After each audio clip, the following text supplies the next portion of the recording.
Oi, hoje a nossa aula vai ser sobre nutrição alimentar, disciplina de ciências, e meu nome é Natália. A gente vai estudar os alimentos e seus nutrientes. Por que a gente tem que estudar isso? Porque os alimentos e os nutrientes, eles são o que dá sustento ao nosso corpo. Então, por isso que a gente tem que estudar eles. Aqui a gente vai estudar alguns componentes mais a fundo. Vamos começar pelos grupos de macronutrientes, que é formado pelos carboidratos, lipídios e proteínas, e pelos micronutrientes, que é formado pelos sais minerais e as vitaminas, água e fibras. A gente vai começar pelos macronutrientes, pelo carboidrato. O que é o carboidrato? O carboidrato são os açúcares que fornecem energia rápida para o nosso corpo. Essas energias, elas estão presentes em vários alimentos. Todos os carboidratos que a gente tem que consumir são de origem vegetal, não tem carboidrato de origem animal. E para que servem os carboidratos? Justamente para dar energia ao nosso corpo. Uma energia rápida. Os carboidratos eles são divididos em 3 grupos. Os monossacarídeos, que são os açúcares simples, e os seus representantes são a glicose e a frutose. Temos também os disacarídeos, que são formados pela união de 2 monossacarídeos. Os representantes deles são a sacarose e a lactose. A sacarose é o açúcar que a gente consome no dia a dia. E a lactose é o açúcar que está presente no leite. O polissacarídeo são um conjunto de monossacarídeos. São vários monossacarídeos juntos. E os representantes dos polissacarídeos são os amidos, celulose, quitina, entre outros, né? O amido, ele é a reserva de energia das plantas.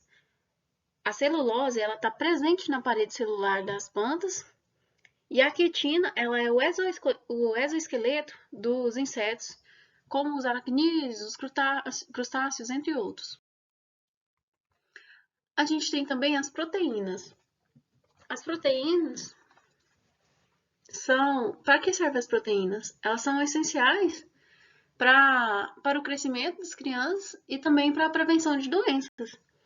Então, o consumo de proteínas, ele vai fortalecer, estruturar e ajudar no crescimento dos ossos, cabelos, unhas e vários outros tecidos musculares do corpo durante a infância. E quando a gente cresce, ela vai atuar no sistema imune, porque é graças à proteína que nosso sistema imune fica forte e a gente fica mais imunizado contra doenças.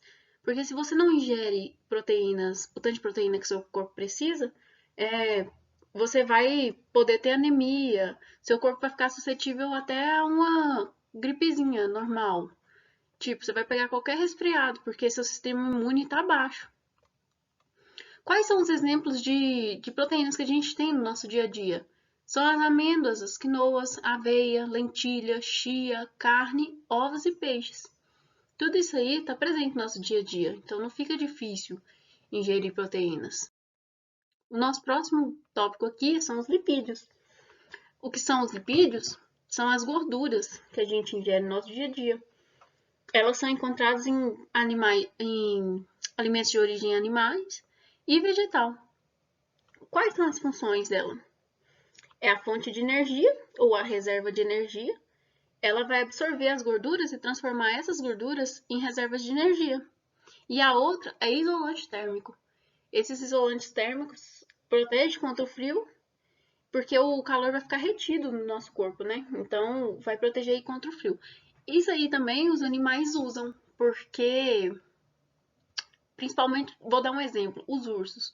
Os ursos usam como isolante térmico quando eles vão hibernar. Essa hibernação requer que eles retenham energia, lipídios, né? E gordura.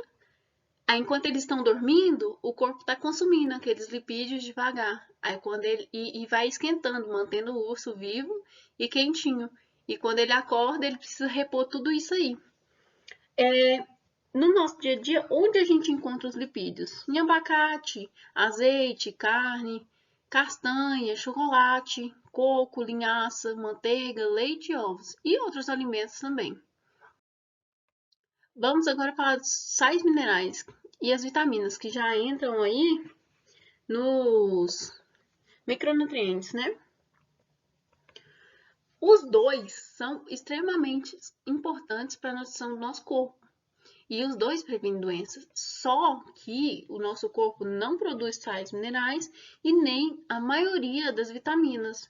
O nosso corpo só produz vitamina D, que é a vitamina do sol, que a gente toma do sol. E os dois são praticamente muito essencial para o nosso organismo. Vamos aqui a alguns exemplos de sais minerais. O cálcio, o cobre, o ferro não Reme, o ferro Reme e o iodo. O cálcio a gente encontra nos leites, iogurtes, queijos brancos, tofu e aveia. O cobre a gente vai encontrar nos frutos do mar, fígados, rins, nozes, frutas secas. O ferro não Reme é aquele ferro que só é produzido pelos vegetais. Aí a gente encontra eles nos cereais e nos vegetais.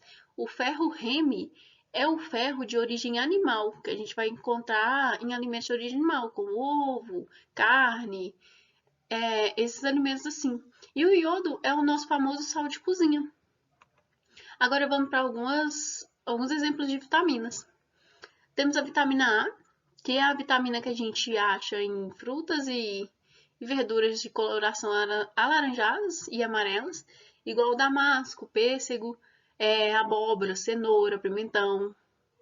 E também em hortaliças verdes escuras, como a selga, agrião, almeirão, couve, espinafre, rúcula, entre outros. Temos também a vitamina C, que é a que quase todo mundo conhece, né? Que vem das frutas cítricas, que é o limão, a acerola, a laranja, abacaxi, entre outras. E a vitamina D, que é a vitamina que vem do sol, que é importante tomar o sol 1 hora por dia, né? Pelo menos ficar ali paradinho, tomando solzinho de boa. E também a gente encontra em óleos de peixe, óleo de fígado e no nosso próprio fígado também. E nas manteigas, gemas de ovos. Vamos falar um pouquinho da água agora. A água, nosso corpo é composto por 70% de água. Todas as reações químicas feitas no nosso corpo só podem acontecer em meio aquoso. Então, por isso que o nosso corpo ele tem que ser 70% de água. Porque é a água que vai ser responsável por carregar esses nutrientes do nosso corpo para até as células. Então, a água que faz esse transporte aí. Por isso que o nosso corpo tem que estar bem hidratado. E, em média, por dia, a gente tem que tomar 2 litros d'água para o nosso corpo funcionar bem. Se você não toma esses 2 litros d'água, ou pelo menos 1,5 litro, você vai ter desidratação. Por quê? Porque seu corpo ele vai sofrer uma perda excessiva de água. Por exemplo, você pode passar mal com vômitos e diarreias e perder água. Quando você transpira, você está perdendo a água do seu corpo. Até quando com sangramento você perde a água do seu corpo. Então, a gente precisa repor essa água aí, bebendo esses 2 litros de água por dia. Porque senão você vai ficar com fraqueza, dores, sem contar que a temperatura do seu corpo vai aumentar. Então, é essencial tomar esses 2 litros de água por dia. São só 8 copinhos de água, de 250 ml. Então, não podemos ficar sem água, porque senão vamos desidratar. Vamos falar agora das fibras. As fibras, elas são compostos vegetais e que estão presentes nas verduras, legumes, frutas, grãos. E que o nosso organismo, nosso estômago, ele não digere as fibras. As fibras, elas vão servir apenas como vassouras, como condutores de restos de comida, de bolo alimentar, até o intestino, que do intestino vão ser evacuadas, né? Então, essas fibras, elas ajudam o intestino a funcionar bem. E a gente encontra fibras aonde? Nas frutas, nos legumes, nos grãos, sementes. Todos esses aqui são exemplos de onde a gente encontra fibra. Então, é bem ampla, né? a variedade aqui de comidas, alimentos que a gente pode achar fibras. Então, não tem nem como ficar sem ingerir fibras.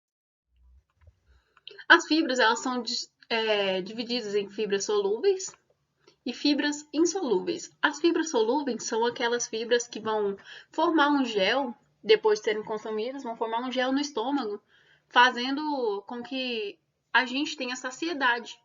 Tipo assim, a gente comeu e se sinta bem, se sinta cheio. Não precisa comer exageradamente para poder ficar cheio. Então, essas fibras são muito utilizadas pelos nutricionistas. Eles que recomendam para pessoas que querem fazer dietas. Essas fibras são encontradas em aveias, morango, frutas com casca como maçã, pera, pêssego, além de leguminosas secas como feijão, ervilha, lentilha, tudo isso aí são fibras solúveis.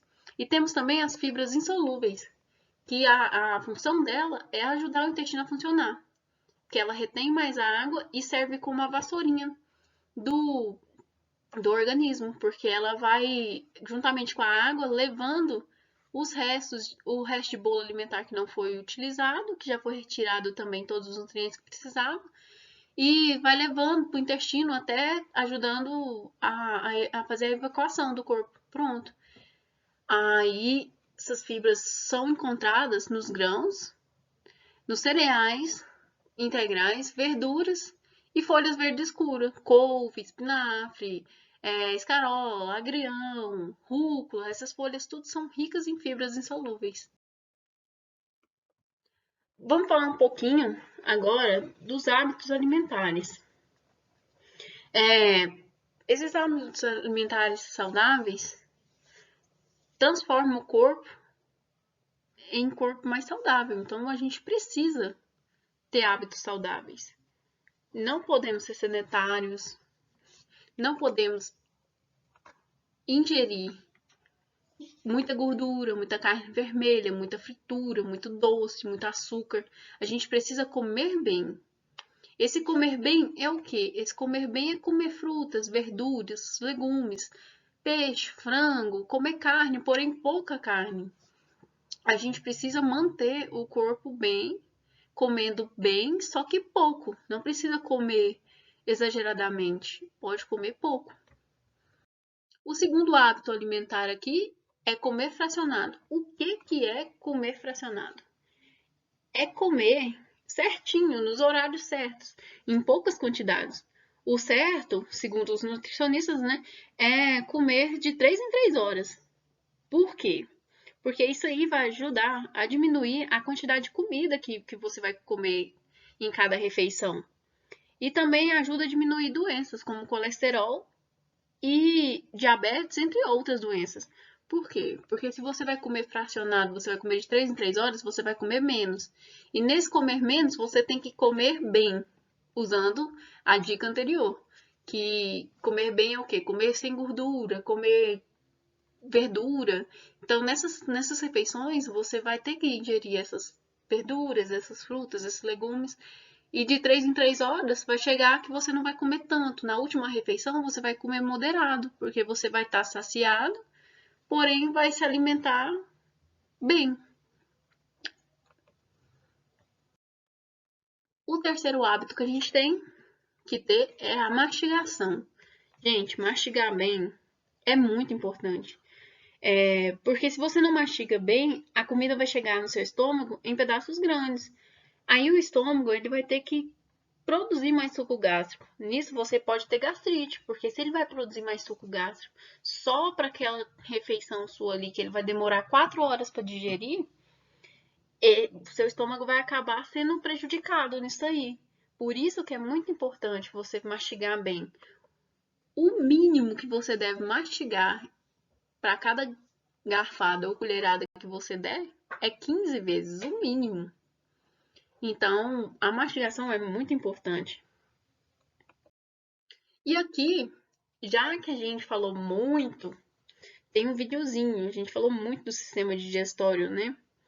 Durante a nossa aulinha aqui. Aí, vou passar esse videozinho aqui para vocês verem sobre o sistema digestório. Como Você ele já funciona. notou que quando estamos com muita fome e comemos aquela comida deliciosa que estávamos desejando, nos sentimos mais dispostos e prontos para realizar nossas atividades? Mas deixa eu te perguntar uma coisa. Você já parou para se perguntar por qual motivo isso acontece? A alimentação é uma necessidade básica dos seres humanos. Ninguém gosta de ficar com fome, não é? Nos alimentos estão presentes os macronutrientes, os carboidratos, as proteínas e as gorduras. Mas também há os micronutrientes, que são os minerais e as vitaminas. Embora estejam presentes em quantidades diferentes, o nosso corpo precisa de tudo isso para sobreviver. Só que tem um porém, nós não podemos utilizar esses componentes na forma que eles estão nos alimentos. É aí que entra em ação o sistema digestório, que transforma cada parte do alimento naquilo que o nosso corpo precisa. A digestão dos alimentos se inicia pela boca. Quando mordemos uma batata, Vamos mastigando até transformá-la em pedaços menores e aí sim podermos engolir com facilidade. Só que nesse processo também acontece uma coisa bem interessante. À medida que mastigamos o alimento, começamos a liberar saliva e nela estão presentes algumas enzimas que vão fragmentar ainda mais os nutrientes. Lembre-se, a função do sistema digestório é fazer os nutrientes chegarem às células. Só que isso não acontece diretamente. Eles precisam se tornar o mais simples possível e é nessa hora que entram em ação as enzimas digestivas. por exemplo, o amido, um carboidrato presente no arroz, na batata e no feijão, será quebrado em moléculas menores pela ação da enzima amilase. Percebeu a relação? O nosso corpo produz uma série de enzimas que atuam em moléculas específicas dos alimentos. As amilases digerem o amido, as proteases digerem as proteínas e as lipases digerem os lipídios. A digestão dos alimentos ocorre basicamente em dois tipos de transformações. O primeiro processo é mecânico, quando os alimentos são triturados pelos dentes e depois pelos músculos no estômago. O outro processo é químico, pela liberação de substâncias que vão digerir os nutrientes. Bem, até agora nós já tivemos uma noção do que acontece com o alimento na boca, mas e depois? Qual o caminho que a comida percorre? Bem, como vimos, o primeiro órgão do sistema digestivo é a boca. Você precisa mastigar bem os alimentos, pois a saliva vai umedecê-los e, quando misturados na língua, será formado o bolo alimentar. Após isso, a língua empurra o bolo alimentar para a faringe. Esse órgão específico tem uma particularidade. Ele não faz parte apenas do sistema digestivo, mas também do sistema respiratório. Isso porque pela faringe passa tanto o ar que inalamos quanto aquilo que comemos. E adivinhe só, eles nunca se encontram. Esse canal muscular membranoso possui um mecanismo para evitar que haja passagem de ar para o sistema digestório e da mesma forma que o alimento não vá para o sistema respiratório. Legal, né? O bolo alimentar passa pela faringe através dos movimentos peristálticos, que são as contrações involuntárias que o levam até o esôfago. O esôfago é o canal que liga a faringe ao estômago. Os movimentos peristálticos continuam fazendo com que o órgão produza contrações que movimentam o bolo alimentar. No estômago, o bolo alimentar vai encontrar o suco gástrico, uma solução rica em ácido clorídrico, sais e enzimas. Cada enzima atua em um nutriente diferente. Por exemplo, a pepsina quebra moléculas de proteína e a lipase fragmenta as gorduras. Pela ação do suco gástrico, o bolo alimentar se transforma em quimo, uma massa espumosa e acidificada, que aos poucos passa para o intestino delgado. Esse processo não é tão simples quanto parece, porque a digestão gástrica pode durar até 4 horas dependendo do que comemos. Lá no intestino delgado, o quimo vai misturar-se com 3 líquidos.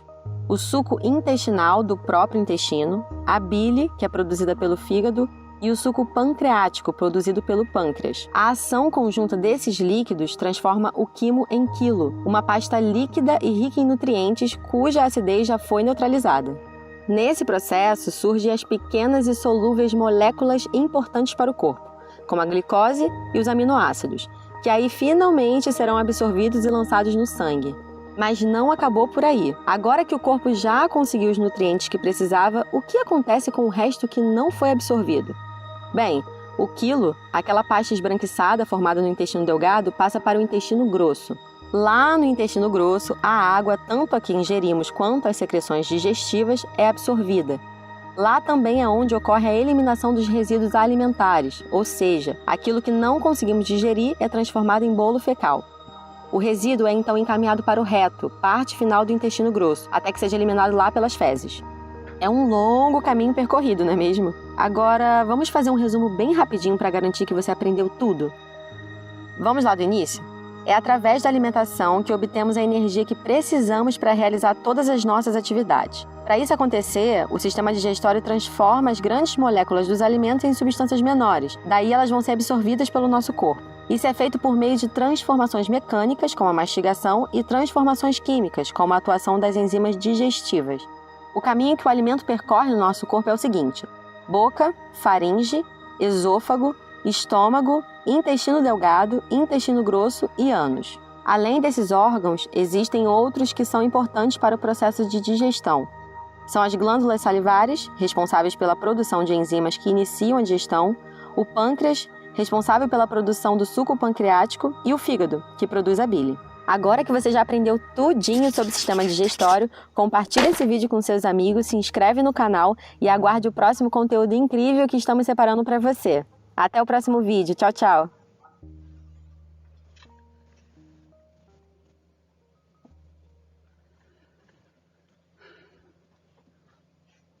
Então, pessoal, aqui no videozinho a gente viu por onde os alimentos passam, os nutrientes sendo absorvidos e o final, né, para onde eles vão, aonde as fibras vão atuar ali no intestino, e daqui eles vão embora, né, do intestino eles vão embora.